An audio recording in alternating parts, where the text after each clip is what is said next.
When you found it, I mean, obviously it's a knife. Did you know any more about it than that? I assumed it was a diver's knife because of the weight of it. I mean, the whole thing about this is the scabbard, which on a knife normally you'd see is a light bit of leather. This is all cast bronze. Oh, bronze, is it? Because bronze won't react in seawater. Ah.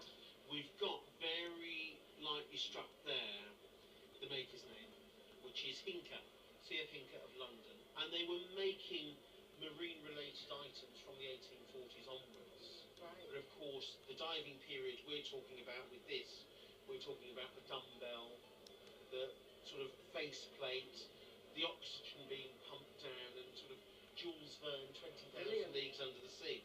I think one problem we've got slightly is this handle. Normally, they're a hardwood like lignum.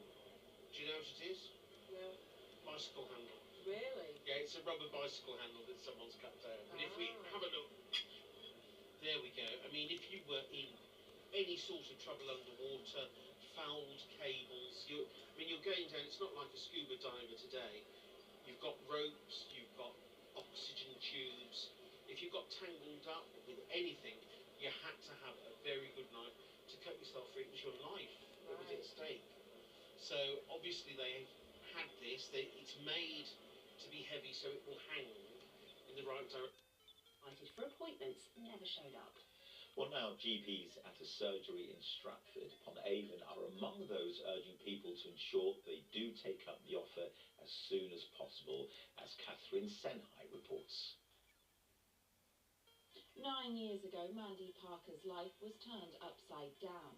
As a busy mum, she delayed her cervical screening by 4 months, but when she finally did get around to it, abnormal cells were found, and 6 weeks later she was diagnosed with cervical cancer. It was very difficult to get that diagnosis. I have 3 fairly young children, and then within 17 days of receiving the diagnosis, I was in having a radical hysterectomy. And so I had everything removed, and the operation was long, it was complicated. I've been left with after effects of surgery, and then you're left with a sword of Damocles about, will it return? My children crying and worrying that I was going to be okay. During a cervical screening test, a small sample of cells are collected from the cervix. The cells are then tested for the human papillomavirus, otherwise known as HPV, that can lead to cervical cancer. Anyone with a cervix between the ages of 25 and 64 are invited for regular screenings by the NHS. The disease kills more than 800 people a year, but last year a third of those invited for screening didn't book an appointment.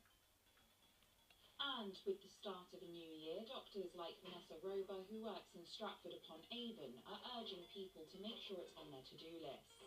I know that a lot of people are worried and embarrassed about attending these appointments, but I would say honestly there is nothing to feel worried or embarrassed about. It's a routine test that's offered to thousands of people in the UK every day. With advances in healthcare like the HPV vaccine, which protects against the virus that causes cervical cancer, and regular screening, the NHS hopes to eliminate the disease by 2040. Part of that plan is the launch of digital reminders and a new ping and book service on the NHS app to make it easier than ever to book appointments. This is a prevention test. People aren't ill, so they haven't got that kind of urgent need to book an appointment. They need to really understand why this is needed and what they need to do. So, if you make just one New Year's resolution this year, don't forget to book your cervical screening. Catherine Senhai, ITV News. Thousands of people who headed into Birmingham city centre for what they thought would be a huge fireworks display were left disappointed when it turned out it was a hoax. The display that never was had been falsely advertised on social media, attracting thousands of revellers eager to see in the new year with a bang. West Midlands Police had warned people not to travel for the fake display, but many didn't get the message and were left rather disappointed when the clock struck midnight and nothing happened. A woman from Coventry who went missing more than 50 years ago has been found safe and well. West Midlands Police published a renewed appeal to help find Sheila Fox, who was reported missing in 1972 when she was just 16. Within our... Not quite as is smart. Right. Probably I ought to be getting rid of that one, but to be honest, this is the more interesting one. Yeah, I think you're right. And I think the market would like it. And I think there is certainly an interest in local history, obviously. I think at auction, does it have a ding-a-ling-ling? Yeah, well, no, just a ding-ding. Does it have You a... can't lift it, can you? It does... I can. It's quite muscly, I You got promise. It doesn't have a ding-a-ling. Oh, Where does ding-a-long-dong oh gone? dear. Oh, Charles. No, I've got a spare dollar in the other barrel. You've lost your ding-a-ling-ling. Yeah, I know. Oh, It's the no. story of my life. But I think at auction we're looking somewhere in the region of £100 to £200. I think it's a fascinating piece. I don't think it's ever going to be big bucks, but I think somebody will see it and they will fall in love with it. So how do you feel about that? I'm happy. Yeah? So if we put an estimate of 100 to 200, perhaps a discretionary reserve at 100, Yes. would that be all right? Yep. Super. And we'll hope that we've got someone out there that's got a ding-a-ling-ling for it. We hope so too, Christina. Next up, there's something small and very shiny on Michael's table. Dawn, treasures come large and small. You brought a very small treasure here today. Before we look at it, what can you tell me about it? My husband's grandfather, who was in service to the Honourable Dudley Pelham of Lincoln, who married a Sibthorpe, very, very well-known people in the city. Pelham Bridge is actually named after them. Oh. And my husband Keith's grandfather passed them on to him. So it's got noble antecedents to has. it. Well, it's a noble little box. I mean, if you look at it, it looks like gold. It's gilt metal, gilt copper and gilt brass, but it's beautifully stamped. Congress at Verona, 1822. Well, that's lovely. That tells us the event. But these boxes usually have a little secret. Ah, there we go. We've got all these little tokens, or commemorative medallions. There we've got the Duke of Wellington, and I think we'll go on for the great and the good of Europe. So we've got princes, princesses, queens. I mean, this really comes after the upheavals with the Napoleonic War. And you defeat poor old Napoleon. And the first Congress they have is the Congress of Vienna. And that is to sort everything out after the war. But it's also a massive party, a political bun fight. And it goes on for 18 months. This, I imagine, although my early 19th century history isn't what it should be, is a similar event. I think it was to decide a constitutional matter of Spanish government, which would have been affected under the Napoleonic Wars. And as people would come to Verona for the Congress, these would be purchased by the great and the good. So it's a little tourist souvenir, really. But beautifully made and a wonderful collectible, a little bit of history. Have you got any idea of what the value might be of them? We have no idea.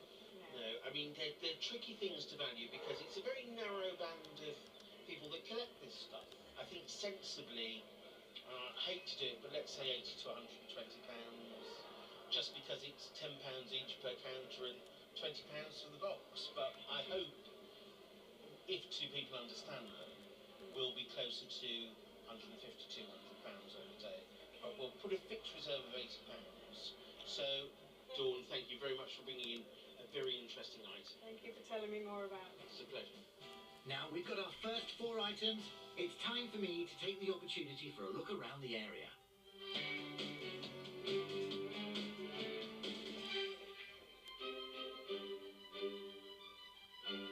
This is Belton House, deep in the Lincolnshire countryside.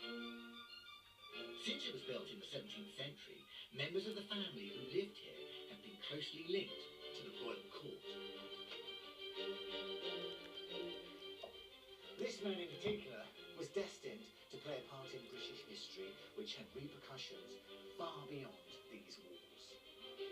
Peregrine Cust, the 6th Lord Brownlow, inherited Belton in 1927. Like his predecessors, he mixed with royalty, and he and his wife Kitty were close friends of the Prince of Wales, who was to become King Edward VIII. Whilst he was still Prince, Edward was having an affair with a married woman, the American socialite Wallis Simpson. This, in the day, was a real scandal.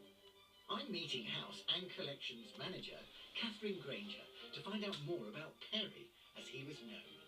What kind of man was the 6th Lord Brownlow? From what we read about him and hear about him, he was the most incredibly loyal friend and servant with an enormous sense of duty. He'd been in the army, in the Grenadier Guards in his youth, and I think that bred in the man something that couldn't get away from, I suppose.